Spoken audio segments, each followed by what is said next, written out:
Hello guys, आप लोग कैसे हैं? उम्मीद है बहुत अच्छे ही होंगे। चलिए चलते हैं स्टोरी की ओर। अब आगे। गेट पर खड़ा शख्स कोई और नहीं सुमन थी, जो कि अपने सामने पड़े शख्स को देखकर घबराने लग जाती है, क्योंकि सामने नवीन था। वही नवीन जो खाने को उसका पति था, लेकिन उसकी जिंदगी का वह कल और बुरा साया जिससे वह शायद ही कभी बाहर आ पाए।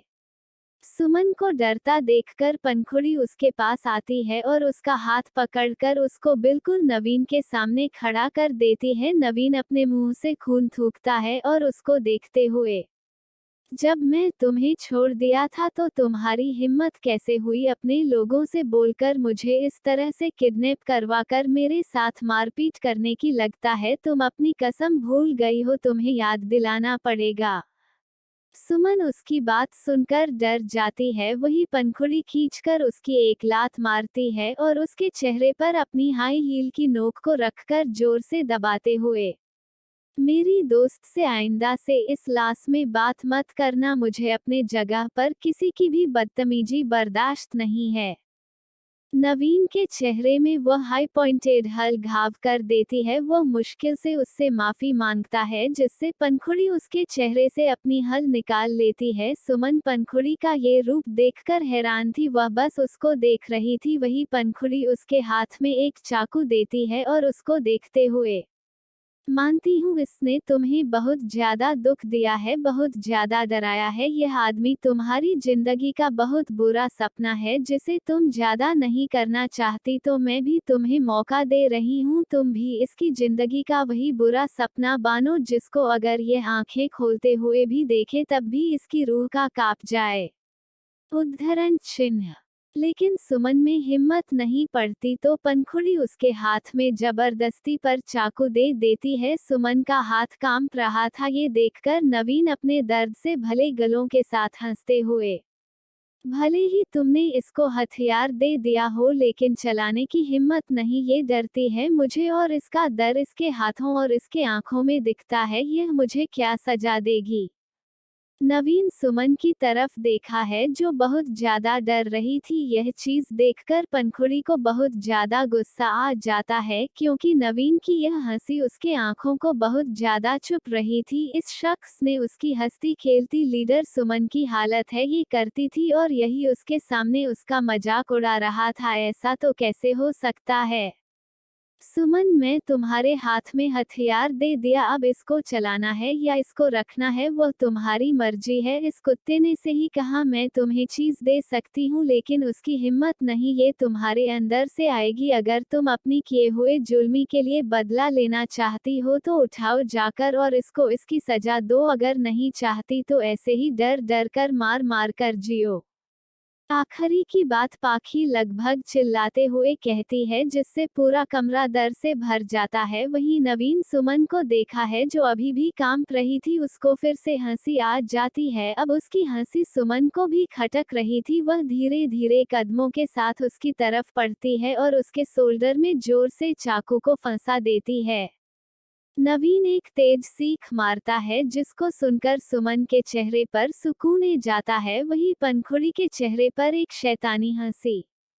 शाबाश सुमन, मुझे तुमसे यही उम्मीद थी। याद करो इसने तुम्हें कितना परेशान किया, याद करो इसकी वह धमकियां, इसकी बातें, सबको याद करो और इसको सजा दो। यह इसी लायक है। सुमन दोसा, अपने 3 सालों का गुस्सा निकालो इस पर, जो इसने तुमसे 3 साल छीन है, जो इसमें तुम्हारे अपनों को दर्द दिया है। पकड़ी के ऐसे बोलने से सुमन में दोबारा से साहस आ जाता है। वो उसके दोनों शोल्डर पर शोर शोर से चाकू फंसाने लग जाती है, जिस वजह से उसके दोनों सोल्जर से खून निकलने लग जाता है। वह बेहोश था, वहां पर गिर जाता है। वही सुमन अब रोने लग जाती है। वह पंखुड़ी के गले से लग जाती है तो पंखुड़ी भी उसका सर सहलाती है। अभी तो बस ये शुरुआत है, आगे आगे तुम्हें बहुत दूर जाना है। इसको इसके किए की सजा जरूर मिलेगी, और वह सजा तुम देखो, ना कोई कानून और ना ही मैं।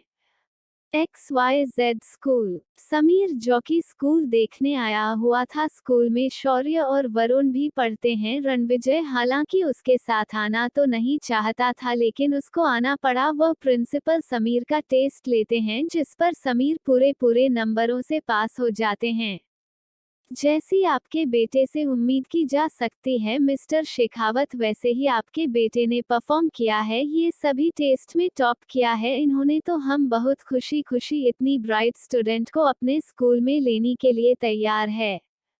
रणविजय का सीना चौड़ा होने लगा था, ये देखकर समीर खुद ही खुद में खुद रहा था, क्योंकि उसको बिल्कुल अच्छा नहीं लगता था कि कोई उसका सरनेम बदले, उसके मामा के सरनेम की जगह इस खड़ूस अंकल का सरनेम उसे करे। लेकिन उसकी माँ ने ही उसको बोला था कि अब कितना टाइम हो वहाँ पर है तो उसको इसी हिसाब से रहना होगा। कुछ देर बाद वह सभी फॉर्मेलिटी पूरी कर कर बाहर आ जाते हैं। समीर नाटक करते हुए, मुझे अब चल नहीं जाता, मुझे अपनी गोद में उठाओ ओल्ड मैन। समीर की बात सुनकर रणविजय वहीं पर रुक जाता है। उसकी पाखी हमेशा उसकी ओल्ड मैन बोलती थी, और वह भी अलग अलग अंदाज में और बहुत ही क्यूट तरीके से, जिस वजह से उसके उसे पर और सदा प्यार आता था, वही आज ये लड़का उसको बोल रहा था। और उसके चेहरे पर एक क्यूट सा पाप था, उसको देखकर ना चाहते हुए भी उसको अपनी गोद में ले लेता है। समीर एक शैतानी हंसी हंसना है और रणविजय के कान को अपने दांतों से काट लेता है, जिससे रणविजय के मुंह से चीख निकल जाती है। वो खुलकर समीर को देखा है, जो उसको देखते हुए अपनी जेब दिखा देता है। जब वो मेरी तारीफ कर रहे थे तो आप खामखा क्यों इतना खुश हो रहे थे, जैसे कि मैं सच में आपका बेटा हूँ, जबकि मैं तो अपनी मामा का बेटा हूँ। हाँ हाँ, क्यों नहीं, तुम्हारी मामा तो तुम्हें आसमान से तोड़ लाई थी ना, या फिर कोई परी उसकी गोद में छोड़ गई थी, जैसे तुम्हारे पापा को तो कोई कंट्रीब्यूशन ही नहीं है तुम्हारे आने में। रणविजय की बात सुनकर समीर की वह है बन जाती है, वो उसकी गाल पर अपने दांत गाड़ते हुए, हाँ नहीं है मेरे पापा का कोई भी कंट्रीब्यूशन मुझ में, क्योंकि वह बहुत मतलबी है। लेकिन आगे समीर चुप हो जाता है। वही रणविजय उसकी तरफ देखा है और आगे बोलने का इंतजार करता है, लेकिन समय कुछ नहीं बोलना उसको देखते हुए। मतलबी इसका कि इस चीज का क्या मतलब है, तुम्हारे पापा मतलबी कैसे हैं? लेकिन समीर अपने चेहरे को उसकी गर्दन में छुपा लेता है, जैसे कोई छोटा सा बच्चा करता है। रणविजय समझ जाता है कि समीर अब उसकी बात का कोई जवाब नहीं देगा, इसलिए वह भी सदा फोर्स ना करते हुए उसको वैसे ही लिए बाहर आ जाता है। वही दूसरी ओर मेहरा विला में रौनक बहुत ही खुशी खुशी से अपने बिल्ला में आता है, क्योंकि आज जिस शख्स का उसको इतने समय से इंतजार था वह आ गया था। फाइनली वह जल्दी से भागकर हॉल में आता है तो उसको पूरा हॉल खाली दिखता है। तभी उसकी नाक में एक प्यारी सी खुशबू आती है। वह किचन की तरफ देखा है तो उसकी आंखों में 440 वोल्ट की चमक आ जाती है। किचन में रानी गुनगुनाते हुए खाना बना रही थी, वही भाग कर जाता है और धीरे से उसको पीछे से हैक कर लेता है। रानी मुस्कुरा देती है और उसकी गाल पर अपना हाथ रखते हुए, आखिर जनाब को फिर से मिल ही गई अपने काम से। रौनक अपनी नाक से कुरते हुए, अच्छा जैसे आपको फुर्सत में भी अपने स्टोर से आप तो जब देखो वहीं पर खुशी रहती हूँ, ये तो वह भूल ही गई कि आपका परिवार है। आपको पता है मैं आपके बिना कैसे रहता हूँ। 24 घंटे में 300 बार मुझे कॉल करते हो, 512 मैसेज करते हो, 600 से भी ज्यादा बार मेरी लोकेशन मांगते हो, क्या इसको हम दूरी बोल सकते हैं? रानी अपनी आंखें छोटी करते हुए उस सवाल करती है तो रौनक चुप हो जाता है, क्योंकि यह सही बात थी। हालांकि जानी उससे दूर थी, लेकिन रानी को कभी महसूस नहीं हुआ, क्योंकि थोड़ी थोड़ी देर बाद तो रोने का उसको कौन सा मैसेज आ ही जाता था। वह खुद हैरान थी कि इतनी बड़ी कंपनी संभालने के बावजूद उसके पति को इतना ज्यादा फालतू टाइम आखिर मिल कैसे जाता है। रौनक को चुप देखकर रानी मुस्कुरा देती है और पीछे मुड़कर उसके चेहरे को अपने हाथों में थामती है और उसके माथे पर हर किसी किस करते हुए, मैं अभी आपको उतना ही मिस किया जितना आपने, लेकिन काम भी जरूरी था। पर अब फिक्र मत कीजिए, अब मैं यहीं पर हूँ, मैं अपना स्टोर यहीं पर शिफ्ट कर लिया है। रौनक की आंखें फिर से चमक जाते हैं। वो उसकी कमर में हाथ डालकर उसको अपने करीब खींचता है और उसकी गर्दन में अपने मुंह को ले जाकर इसकी स्मेल को इनहेल करते हुए, जाना इतने दिन दूर रहने की सजा तो आपको मिलकर रहेगी। ये बोलकर वह उसको अपनी बाहों में उठा लेता है और रूम की ओर बढ़ जाता है। रानी शर्मा रही थी। अब आगे। कमरे में लाकर रौनक रानी को बेड पर लेट देता है और बिना वक्त गवाए उसके ऊपर जाकर उसके होठों को अपने होठों के बीच में फंसा लेता है। रानी उसके इस किताब में पान को देखकर मुस्कुरा रही थी। उसे पता था उसका यह पागल पति उसको लेकर कितना ज्यादा डेस्परेट रहता है। रौनक रानी के होठों को पहले को बहुत ही प्यार के साथ चूम रहा था, लेकिन धीरे धीरे उसकी से प्यार से भरी है अग्रेशन और पेशन में बदल चुकी थी। अब वो उसके होठों को बहुत जोर जोर से शक कर रहा था। उचित वजह से रानी की सांस उखड़ने लगी थी। मैं कहीं भाग ही नहीं जा रही, सांस ले लीजिए और मुझे भी लेने दीजिए, वरना मैं आपको अपने पास भी नहीं आने दूंगी। रानी अपनी सांसें संभालते हुए रौनक को खून कर देखते हुए कहते हैं तो रौनक पाउट बना लेता है और बच्चों की तरह उसका रूठ कर दूसरी तरफ चेहरा कर लेता है। रानी ये देखकर अपना सिर हिलाती है। मुझे कभी कभी ऐसा लगता है कि जैसे मैं दो बच्चों को संभालती हूँ। पहले तो आप मुझे परेशान करते हो, फिर आपकी वह नन्ही सी शैतान बेटी, आप दोनों एक जैसे हो, हमेशा मुझे ही अपने सामने झुकने हो। एक्स ये बोलकर वह रौनक के चेहरे को अपने हाथों में शांति है और उसकी पूरी चेहरे पर किस करने लग जाती है, जैसे हारने के चेहरे पर लगा लेता है। तुम बहुत बुरी हो, तुम हमेशा मेरे साथ ऐसा ही करती हो। पहले तो मुझे नाराज कर देती है और फिर मुझे एक ही पल में बना भी लेती हो। मैं क्या करूं तुम्हारा, तुम इतनी क्यूट और एडरेबल हो ना कि मैं तो तुमसे रूठ भी नहीं सकता। आप भी कुछ काम नहीं है, माना कि हमारी बच्ची सबसे क्यूट है, लेकिन तब उससे भी ज्यादा अगर कोई क्यूट है तो उसके लिए पापा है, जो मुझे जितना परेशान करते हैं उससे मुझे प्यार भी करते हैं। रौनक एक बार फिर से उसके होठों पर अपनी नजर दिखाते हुए हैं एंड इसको वो तो है ही, मैं अपने रानी से सबसे ज्यादा प्यार करता हूँ इस दुनिया में, सबसे ज्यादा, लेकिन मेरी प्रिंसेस को छोड़कर। यानी अपनी आंखें घुमा लेती है तो रौनक हंसते हुए फिर से उसको प्यार से किस करने लग जाता है। रानी भी उसके साथ दे रही थी। धीरे धीरे के उनके पीछे कपटों की दीवार है जाती है और वह दोनों एक दूसरे के रूप में उतारते हुए अपने प्यार की सफर तय करते। लगभग सुबह तक उसे कमरे से उन दोनों की प्यार से भरी आवाज से बाहर तक आ रही थी। वह दोनों थककर एक दूसरे को लिपटते हुए सो जाते हैं। अगली सुबह चुप रौनक की आंख खुलती है तो वह अपने ऊपर लेटी अपनी प्यारी सी रानी को देखा है। मुझे थकान के कारण बहुत ही गहरी नींद में सो रही थी। रौनक उसके माथे पर किस करता है और उसको लेकर वॉशरूम में फ्रेश कर कर उसको तैयार कर कर वापस से लिटा देता है।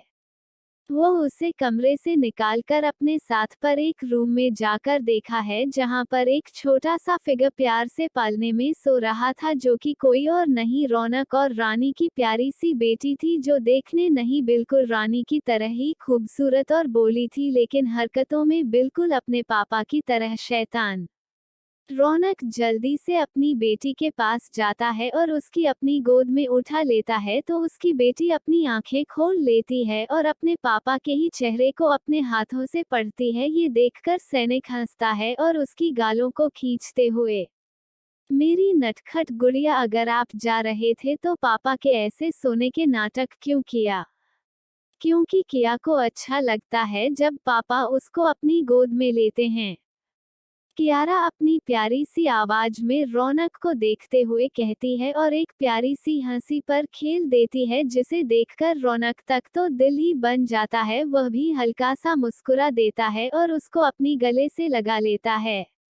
कियारा 2.5 साल की थी, लेकिन उसकी हरकतें किसी छोटे बच्चों से कम नहीं थी। वो हमेशा के घर में हंसी खुशी ऐसे ही खिलती मुस्कुराती रहती थी।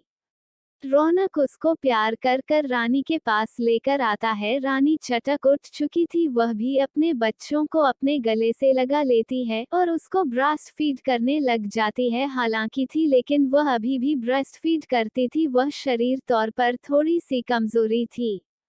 रौनक अपनी जिंदगी की दो प्यारी सी परियों को देखा है जिनकी खुशी के लिए वो कुछ भी कर सकता था। वह उन दोनों का माता चमता है, फिर उनको लेकर वहां से शेखावत मिला आ जाता है क्योंकि वह भी रानी को पाखी से मिलना चाहता था।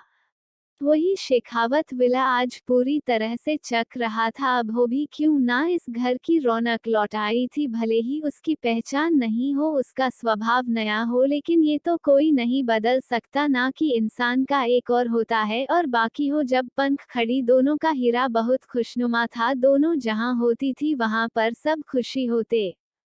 पंखुड़ी जिसने अपनी आंखों पर पट्टी बांध रखी थी वह इधर उधर सबको ढूंढ रही थी। वही सभी लोग उसको चटकर इधर उधर भाग रहे थे। मामा मैं यहाँ हूँ, मुझे पकड़ो। नहीं मानी, मैं यहाँ हूँ, पहले वरुण को पकड़ो। क्या तुम लोगों को अपनी बारी लेकर आनी है? जो पकड़ो पकड़ो ला रखा है यहाँ भी। तुम दोनों एक दूसरे से कंपटीशन करने हैं नहीं रहे। शौर्य चौकी समीर और वरुण की हरकतें देख रहा था। वह इरिटेट हो जाता है और उनको घूमते हुए बोलता है, जिसे देखकर समीर और उसकी तरफ जीप दिखा देते हैं और इधर उधर भागने लग जाते हैं। वहीं उनकी यह हरकतें देखकर सुमन जोर जोर से हंसने लग जाती है। मुझे कभी कभी सच में यकीन नहीं होता कि यह इतना सीरियस बच्चा मानव और खुशबू का है। सॉरी दोस्तों, पहले मुझे थोड़ी सी कंफ्यूजन हो गई थी, इसीलिए मैं शौर्य को रानी का बच्चा बता दिया था, लेकिन असल में सॉरी खुशबू और मानव का बेटा है, ना कि रौनक और रानी का। होप से आप अपनी प्यारी सी लेखक को माफ कर दूंगी। सॉरी। शेखर तो उसको हंसते देखकर और पहले के जैसे देखकर ही बहुत खुश था। वह बस उसकी हंसी को अपनी आंखों में बसा रहा था। तभी पंखुड़ी खुशी से चाहते हुए मैंने पकड़ लिया, मैंने पकड़ लिया, ये बोलकर जैसे ही वह अपनी आंखों से पट्टी हटती है तो उसे सामने रानी दिखाई देती है, जो कि उसकी तरफ ही देख रही थी। उसकी आंखों में नमी और चेहरे पर हैरानी की ख्वाब थे। हौकड़ी को अपने गले से लगा लेती है और उसकी पीठ में जोर से मुक्का मारते हुए, तेरी हिम्मत कैसे हुई हमें इस तरह से बिना बताए छोड़कर जाने की? तुझे पता जब तुम नहीं थी ना तो हम कितना परेशान हुए थे। मेरे साथ इतना बड़ा हादसा हो गया लेकिन तुझे तो कोई फर्क ही नहीं पड़ता। पंखुड़ी भी अपनी बहन जैसी दोस्त को देखकर वह सदा खुश हो गई थी। उसके पीठ को सहलाते हुए उसके कान में धीरे से कुछ बोलती है, जिसे सुनकर रानी चुप हो जाती है और उसकी आंखों में देखती है। तभी शौर्य जल्दी से उसके पास आता है और उससे बोल टांगों से लेकर जाता है। रानी का ध्यान भी जब सारे पास आता है तो वह मुस्कान के साथ उसकी अपनी गोद में उठा लेती है और उसके चेहरे पर किस करते हुए, कैसा है मेरा सेमेस्टर बेटा? आप अच्छा ही है, अपनी माँ पर नहीं गई? आपको पता है आपकी माँ कैसी है? बिल्कुल बुद्धू और नौटंकी। सॉरी हंसते हुए बोलता है तू। रानी भी उसकी बात सुनकर हंस देते हैं। वही पीछे से खुशबू क्योंकि आ रही थी, वह अपनी कमर पर हाथ रखकर अपनी तेज आवाज में, अच्छा बच्चन रानी मम्मी आई नहीं कि खुशबू माँ को भूल गए हैं? मुझे तो कभी कभी शक होता है कि तुम मेरा ही बेटा है या फिर रानी के बच्चे के साथ तो बदल गया था।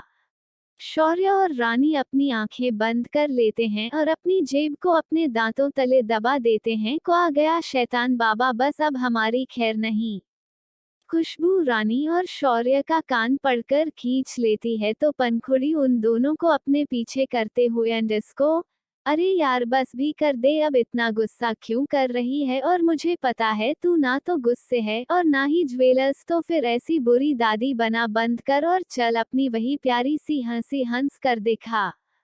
खुशबू मुस्कुरा देती है और पंखुड़ी के गले से लग जाती है। पंखुड़ी भी मुस्कुराते हुए उसकी अपनी बाहों में थाम लेती है और उसके सर को सहलाते हुए, बहुत बड़ी हो गई हो तुम और बहुत समझदार भी, और अब तो मन भी बन चुकी हो। वैसे तुम्हारा हैंडसम सीईओ का रिश्ता मुझे लगता है कि सही ट्रैक पर चल रहा है। खुशबू से अलग होती है और उसके कंधे पर मरते हुए, क्या दी आप भी मेरी टांग खींच रहे हो? ये लोग तो पहले बुरे थे, अब तो इन्होंने आपको भी अपने जैसा बना लिया है। सभी उसकी बात सुनकर हंस देते हैं। खुशबू से प्यार से मिलती है। देखते देखते शाम कब होगी किसी को पता नहीं चला। आज का खाना खास तौर पर थोड़ी रानी सुमन और खुशबू ने बनाया था कि चारों सहेलियां आज बातें करते हुए खाना बना रही थी और एक दूसरे की टांग भी खींच रही थी। आज इतने दिनों के बाद जब बोलूं पूरे 3 साल के बाद पंखुड़ी फिर से पड़ी बनी थी और उसे इस चीज का कोई सीक्रेट भी नहीं था। सभी लोगों को उनका खाना बहुत अच्छा लगता है। वो सभी खाना खाते हैं और अपने रूम में चले जाते हैं। आज सभी लोग पंखुड़ी के रूम में आ चुके थे क्योंकि सभी बच्चों को आज पंखुड़ी से कहानी सुनते थे। जानू पंखुड़ी की गोद में थी। वही समीर उसकी एक बाजू से लिपटा हुआ था तो दूसरी शादी से वरुण नहीं, वरुण के साइड में शौर्य बैठा था। पंखुड़ी सभी बच्चों को देख रही थी और मुस्कुरा रही थी। वह उन सबको एक प्यारी सी राजकुमारी की कहानी बताती है। बहुत समय पहले एक प्यारी सी राजकुमारी होती थी जो बहुत बोली थी, जिसे दुनिया का कोई ख्याल नहीं था। लेकिन एक रात वह चालक मंत्री के चाल में फंस की। उसे लगा कि मंत्री उसे प्यार करता है, इसलिए वह उसके साथ अपने महलों को छोड़कर चलेगी। लेकिन वह मंत्री बहुत दुष्ट था। उसने उसे बहुत दुखती है। आखिर में राजकुमारी सहन नहीं कर पाए और उसने अपनी जान दे दी। समीर गुस्सा करते हुए को राजकुमारी के पागल थी जो उसे दुष्ट मंत्री के ख्यालों के बारे में जानना भाए और उसने अपनी जान क्यों दी। उसे मंत्री की जान क्यों नहीं दी? क्योंकि वह राजकुमारी उसे मंत्री से बहुत ज्यादा प्यार करते थे। हम जिससे प्यार करते हैं ना उसको कभी चोट नहीं पहुंचा सकते और ना ही किसी दुख में देख सकते हैं। तो हम प्यार ही क्यों करते हैं? बड़ी मम्मी, अगर प्यार है इतना ही बुरा है तो सॉरी का मासूम सा सवाल सुनकर पंखुड़ी मुस्कुरा देती है और उसके सिर पर हाथ फेरते हुए शौर्य, प्यार कभी बुरा नहीं होता, बस प्यार करने के तरीके अलग होते हैं। जैसा कि वह राजकुमारी उसे मंत्री से प्यार करती थी, हो सकता है कि वो मंत्री भी उसे प्यार करता हूँ, लेकिन उसकी अपनी इच्छाएं और अपना कोई मंजिल होगी जिस वजह से उसने राजकुमारी के साथ धोखा किया। लेकिन परी मम्मी, धोखा धोखा होता है, चाहे वह प्यार से दिया गया हो या फिर धोखा देने के मकसद से। गुस्से में कहता है तो पंखुड़ी मुस्कुरा देते हैं और वो उन दोनों को एक्सक्यूज देकर सुला देती है। वो सभी बच्चे उसकी गोद में सो चुके थे। कहीं जानू तो कहानी स्टार्ट होने से पहले ही सोचती थी पंखुड़ी बच्चों को खिलाते हैं और बाहर हवा खाने छत पर आ जाती है। बहुत खुशी हुई होगी ना जब उसे राजकुमारी को अच्छी और इस मंत्री को सबने बच्चों ने बुरा बोला था। इंसान अपने कर्मों से जाना जाता है। उसे मंत्री ने धोखा किया था तो हमने सिर्फ वही बताया, इसमें इस राजकुमारी की कोई गलती नहीं थी। पीछे से आ रही आवाज को सुनकर पंखुड़ी अपना जवाब देती है क्योंकि उसे पीछे देखने की सहमत नहीं उठाए। उसे पता था कि उसके पीछे कौन है, इसलिए वह सीधा पाठ लहरों में हम जवाब देती है। उसके पीछे आता है और उसकी अपनी तरफ पलटते हुए, धोखे की शुरुआत तुमने की थी, मैंने नहीं, तुम्हारी वजह से हुआ तो हुआ, मैं तो आज भी पछताते हूँ उसे दिन को जिस दिन मैंने तुम्हें अपनी जिंदगी में लाने का सोचा था। क्या ही दिया है तुम्हारे प्यार ने मुझे। पंखुड़ी उसे खुद से अलग करती है और वहां से जाते हुए, मैंने आपको बहुत बार कहा है मैं सिर्फ बाकी का किरदार निभा रही हूँ, असल में मैं पंखुड़ी हूँ, तो मुझे आपके और पंखुड़ी के बीच जो कुछ हुआ उससे कुछ लेना देना नहीं है।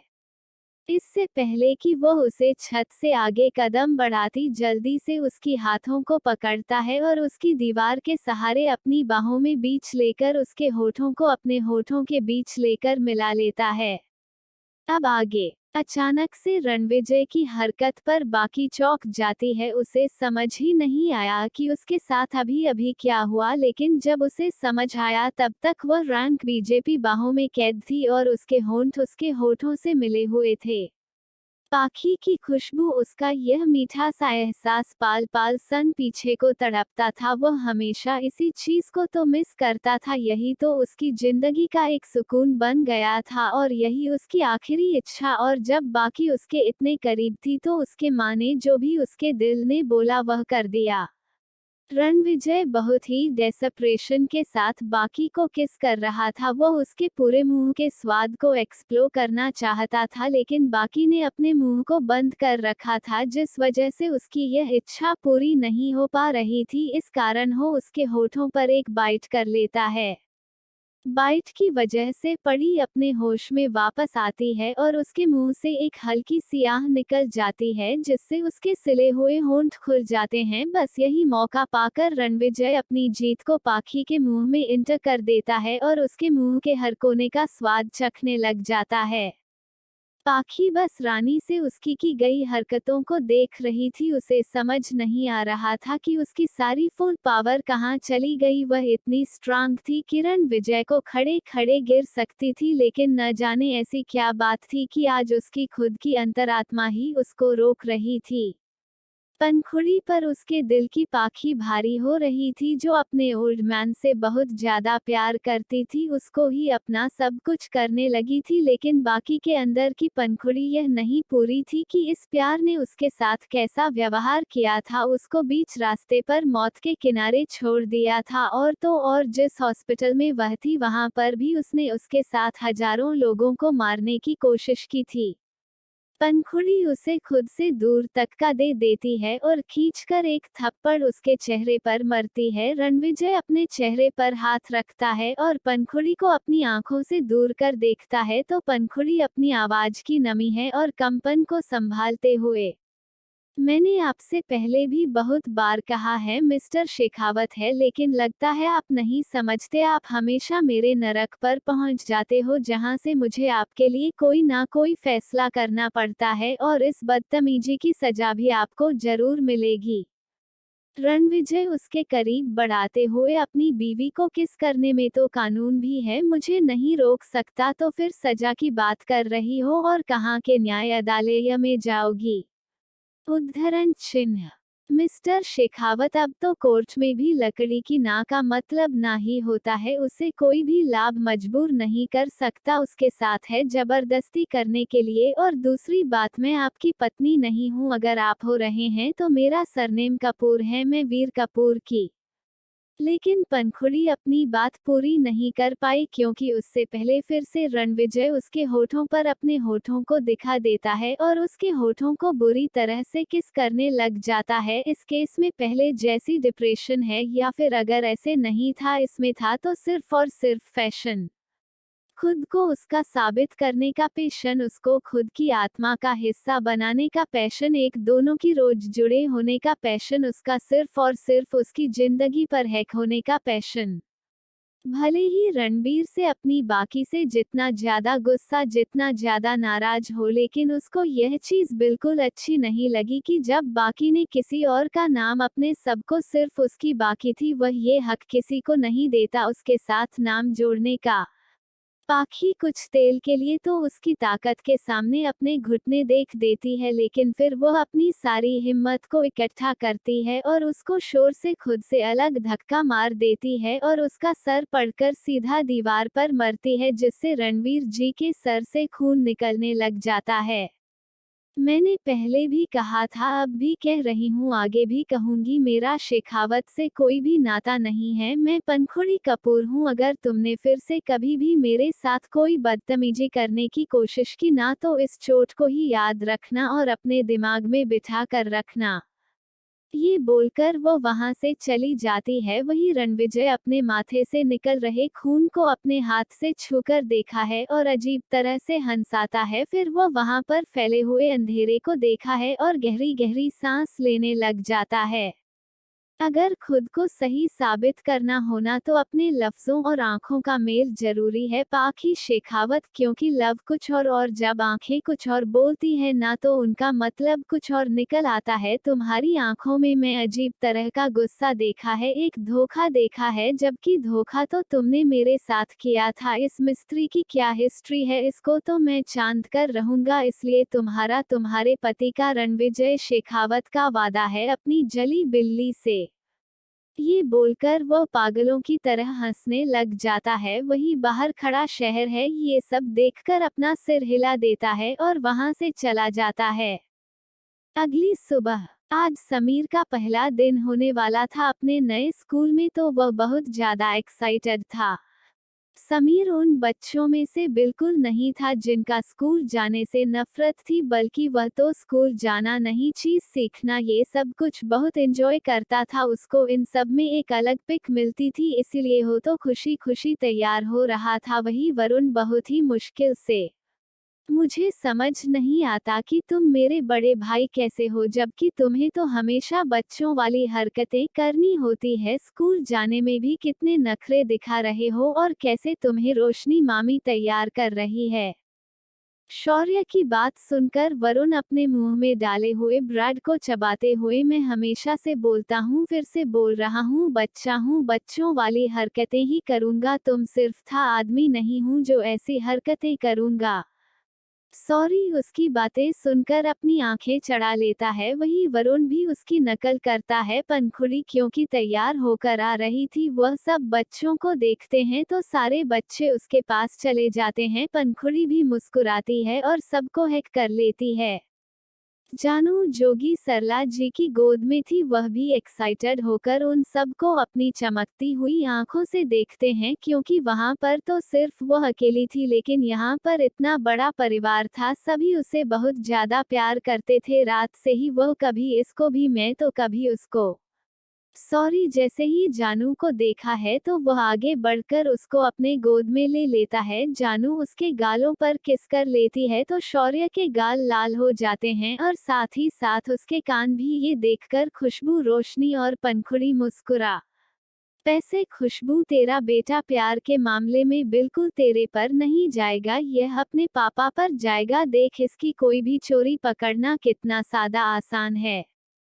पंखुड़ी की बात सुनकर खुशबू, क्योंकि शौर्य और जानू की पिक्चर क्लिक कर रही थी, वह हंसती है और उन दोनों की फोटो को जूम करके देखते हुए, यह बात तो तुमने बिल्कुल सही कही पाखी, मेरा यह नालायक प्यार के मामले में अपने आप पर जाएगा हमेशा। लेट लतीफ, कहीं ऐसा ना हो इससे पहले ही कोई और उम्मीदवार आए और इसकी जानू को उससे अलग ले जाए। ये बात सुनकर शौर्य के अंदर अजीब सी चलान की भावना पैदा हो जाती है। वह अपनी बाहों में हंस रही जानू को देखा है, जो कि उसके चेहरे की बारीकियां को देख रही थी और उनको अपनी उंगली से छूटे हुए बच्चों की तरह किलकारियां लग रही थी। सॉरी। उसको अपनी बाहों में करता है और सबको अपनी कोल्ड नजर से देखते हुए, नहीं जानू सिर्फ मेरी है, मैं जानू को किसी को भी खुद से दूर नहीं करने दूंगा। इस पर सबसे पहला हक और सबसे आखिरी हक मेरा होगा। मैं किसी को इजाजत नहीं देता इसके करीब आने की। मेरी बेटी का फैसला और उसकी जिंदगी में खुद को इतनी महत्व देने वाले तुम कौन हो छोटे लड़के, जरा मैं भी तो। बाहर से आ रही है एक आवाज, सबका ध्यान अपनी तरफ खींचती है, जिसको देखकर पंखुड़ी के चेहरे पर हल्की सी स्माइल आ जाती है। वही समीर तो खाकर उसे और, लेकिन हमारी विजय बाबू की आगे छोटी हो जाती है। वह खुद कर दरवाजे की तरफ देख रहा था। प्लीज चैनल को subscribe and like, comment, share जरूर।